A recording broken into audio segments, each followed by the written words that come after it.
In Hong Kong, no matter youngster or elderly, single or families, must face housing problem together. The price of housing in Hong Kong is the highest one in the world. Hong Kong government have made use of many methods to deal with this problem.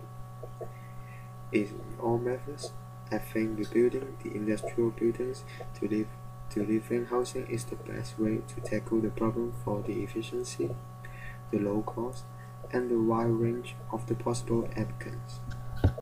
Some people say rebuilding the industrial buildings is not a long-term solution to Hong Kong.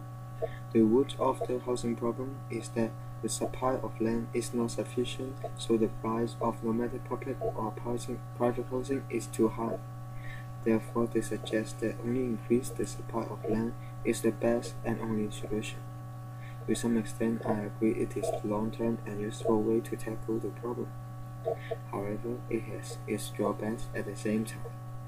First, nowadays we are hardly to find a lot of land to build up a new flat anymore. Second, for example, building up an estate needs to spend at least 7 to 8 years. It cannot solve the problem shortly. However, rebuilding the industrial buildings needs lesser time than build up a new one.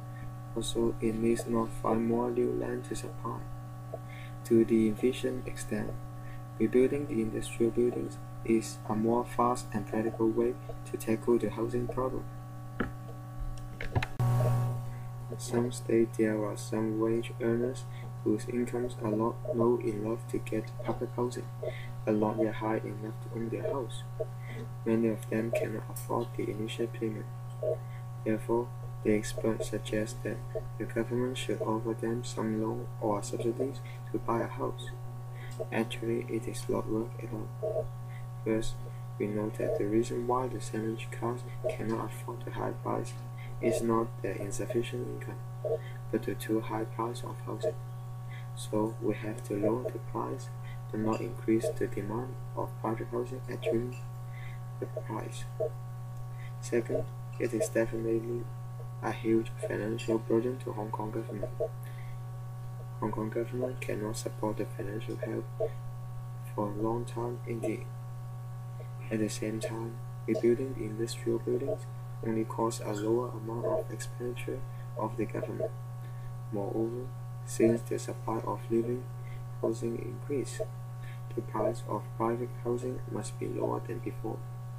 It is a better rate when compared with offering some financial support to residents. There are some people also suggest that lower the door sale of the applicants of public housing can solve the problem easily. They claim that the sandwich class needs to rent the house or buy the private house because they cannot apply the public housing. They suggest that the government should upload the income level limit to make them easier to apply the private housing. However, the main reason of the problem is not they cannot apply the public housing, but the lack of flats in Hong Kong. It will absolutely increase the whole waiting time of the problem on the queue. It will affect the lower income family who have real and urgent needs.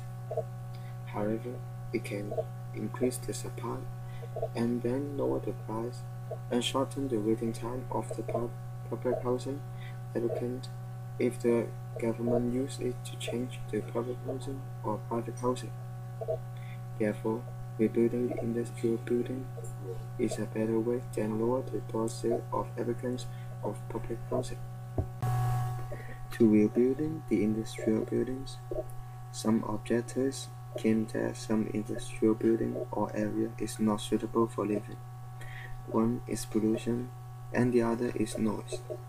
Actually, there are problems to my suggestions, but there are some solutions to tackle them. First, for the pollution, we can choose some light industrial buildings, for example, some only containing clothing factories. Also, the estate developers or the government can build up some facilities to avoid the noise. Moreover, the government can limit the industrial activities, especially at night. It can solve the problem of pollution and noise effectively. To conclude, though rebuilding the industrial buildings to living housing has its drawbacks, it is still the best way to tackle the housing problem for efficiency, the low cost, and wide range of the possible applicants. Therefore, Hong Kong government should consider and complement this policy as soon as possible.